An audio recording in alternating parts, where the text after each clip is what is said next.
네, 오늘은 또 어떤 분께서 어떤 종목 사연을 주셨을지 바로 읽어보겠습니다.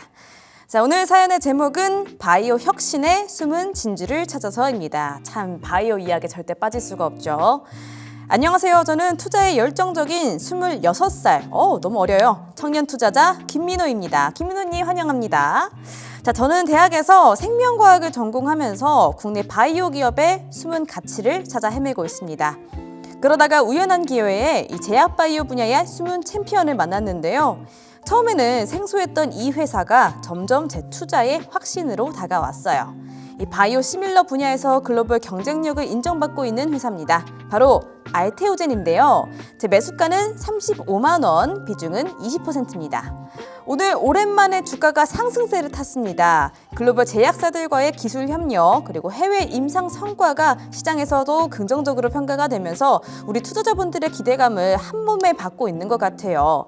제 눈에도 이게 단순한 국내 바이오 기업을 넘어서 세계 시장을 노리는 혁신 기업으로 보였습니다. 특히 바이오 시밀러 시장에서 입지를 넓혀가는 모습이 굉장히 매력적이에요.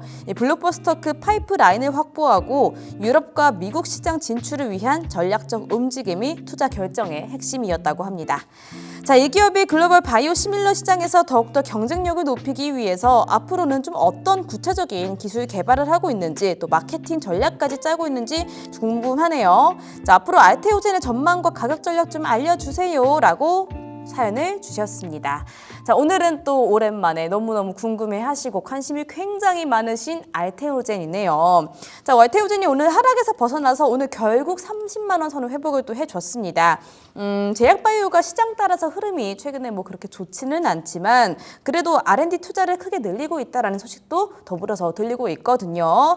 자, 알테오젠, 자, 오늘의 반등이 이례적인가 아니면은 정말 다시 기지개를 펴는 그 시작인가 호진쌤의 시선 여쭤보도록 할게요. 호진쌤, 전망부터 짚어주세요. 좀 어떻게 보실까요? 네, 사실 뭐 이 기업 밸류에 대해서는 뭐 손상된 건 없다라고 저는 생각을 하거든요. 네. 근데 이제 다만 제가 이제 계속 말씀드리지만 이렇게 고가권에 있는 종목들은 이제 어느 정도 좀 피하셔야 되지 않을까라는 생각을 합니다.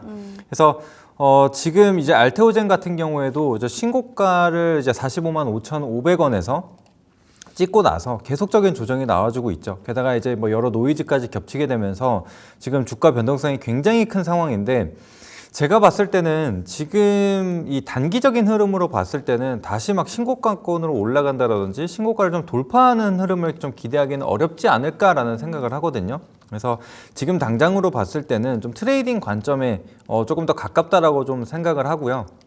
그런데 내가 만약에 정말 이 기업에 대한 가치를 좀 믿고 내가 좀 중장기적인 투자를 좀 하실 자신이 있다라고 한다면은 사실 조정이 나올 때마다 조금씩 좀 모아가는 거를 저는 권장드리고 싶거든요. 그래서 이 시장이라는 게 항상 언제나 오르기만 할 수는 없습니다. 지금 알테오젠 같은 경우에도 좀 10배가 넘는 상승이 좀 나왔기 때문에 언제든 좀 차익 실현이 나올 수가 있거든요. 그래서 주가라는 게 계속해서 이 가치를 따라서 가는 것은 맞지만 근데 이제 이게 지금 알테오젠 같은 경우에도 마일스톤을 지금 하나둘씩 이제 수령을 해 나가겠지만 이제 그런 부분들이 확인이 될 때 또다시 이 주가가 점프업을 하고 그러는 방향이라고 생각을 하거든요. 그래서 한꺼번에 그 가치로 이 주가가 좀 다다르는 게 아니라 일부 상승이 좀 나왔다가 그 이후에 좀 차익이 나오고 그러면서 이제 마일스톤 수령이라든지 아니면은 뭐 추가적인 뭐 임상이라든지 뭐 이런 부분들이 좀 확인이 될 때 다시 한번 주가가 좀 반등이 나오고 이런 식의 반복이 이루어지는 게 주가라고 생각을 합니다. 자, 알테오젠 같은 경우에도 거의 쉼없이 계속적인 상승이 나왔기 때문에 지금은 조금 부담이 된다라고 좀 생각을 하시면 될 것 같고 그다음에 이제 오늘 수급을 한번 살펴보도록 할게요. 수급을 잠깐 살펴보면은 그래도 오늘은 외국인과 기관이 좀 순매수를 좀 보여주는 게 확인이 됐죠. 그런데 이 순매수가 좀 이어질지 이런 것들은 지속적으로 좀 체크를 하실 필요가 있습니다. 그래서 알테오젠 같은 경우에는 지난주 기준으로 봤을 때 이제 외국인 순매도 1위에 좀 등극을 했었던 기업이기도 합니다. 이제 그렇기 때문에 또다시 메이저가 언제 돌아설지 모르는 상황이기 때문에 그런 점들을 좀 유념하시는 게 좋을 것 같고요.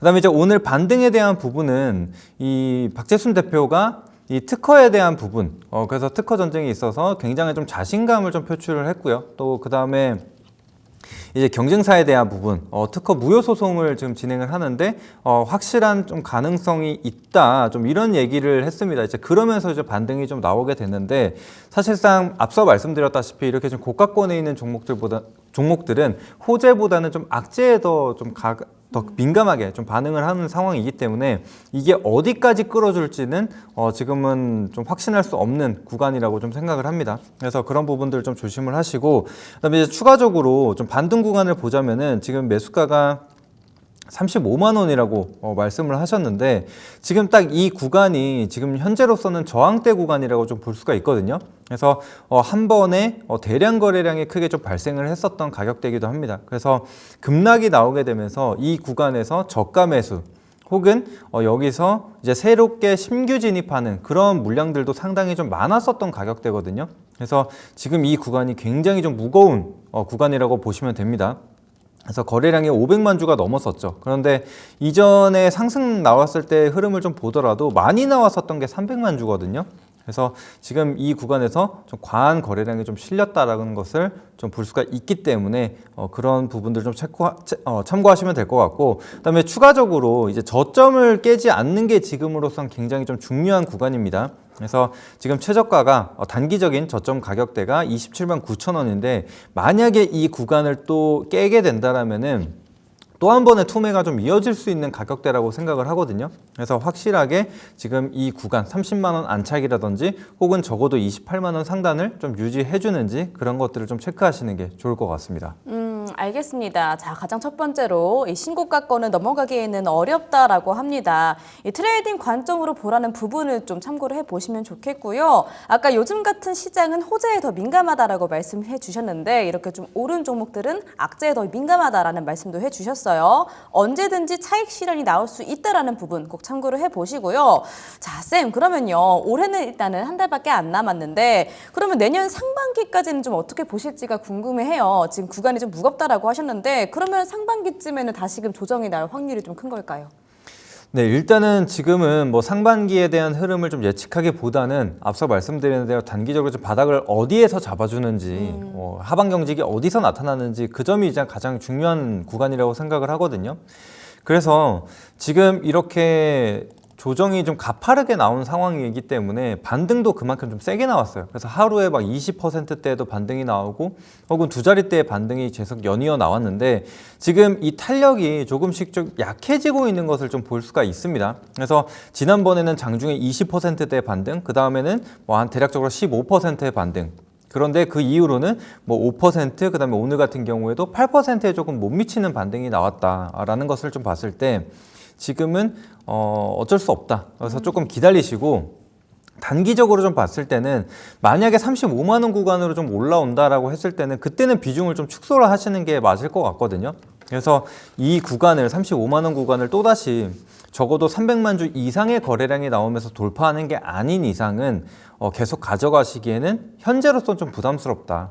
라고 생각을 하시면 될 것 같습니다. 그래서 차라리 내가 알테오젠이라는 기업을 믿고 수익을 좀 내겠다라고 하시는 분들 같은 경우에는 지금 당장의 비중을 좀 강하게 태우시기보다는 서서히 음봉이 나올 때마다 조금씩 모아가시는 게 어떨까라는 생각을 합니다. 그러면은 앞서 말씀드린 대로 알테오젠 같은 경우에는 지금 해당 물질과 관련돼서 전혀 문제가 없는 상황이죠. 그래서 이 사측에서도 3년 내에 모든 마일스톤을 좀 수령할 자신이 있다라고 좀 강조를 해왔었던 만큼 우리가 천천히 모아간다라면은 그게 기간이 어느 시기가 됐든 충분히 수익은 볼 수 있다라고 생각을 합니다. 그래서 지금 증권사에서도 목표가를 뭐 70만 원대로 유지하는 그런 증권사들도 있거든요. 그래서 이 밸류가 뭐 손상이 되기 전까지는 꾸준하게 좀 모아 가시는 것은 찬성이다 이렇게 말씀드리고 싶습니다. 알겠습니다. 자, 그러면은 이 사연자분께서 김민호님께서 분석은 챗GPT처럼 참 잘하셨는데 매수가가 조금 높으시잖아요. 지금 35만 원 약간 물려 계시죠.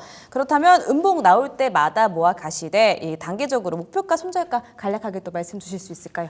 네, 그래서 1차적으로 봤을 때는 이제 상단으로는 35만 원으로 잡는 게 맞을 것 같고요. 네. 그다음에 이제 하단 손절가로 봤을 때는 이전 저점인 27만 9천 원 정도, 뭐 28만 원 정도로 잡고 보시면 될 것 같습니다. 그래서 만약에 이 구간을 이탈하게 될 경우에 또다시 저가가 이제 25만 원 혹은 그 이하로도 열릴 수가 있는 상황이기 때문에 그 점 참고하시고 대응하시면 될 것 같습니다. 알겠습니다. 자, 단기적인 1차 목표가 35만 원 주셨고요. 27만 9천 원을 손절가로도 잡아주셨습니다. 알테오젠 갖고 계신 분들 참고되셨으면 좋겠습니다.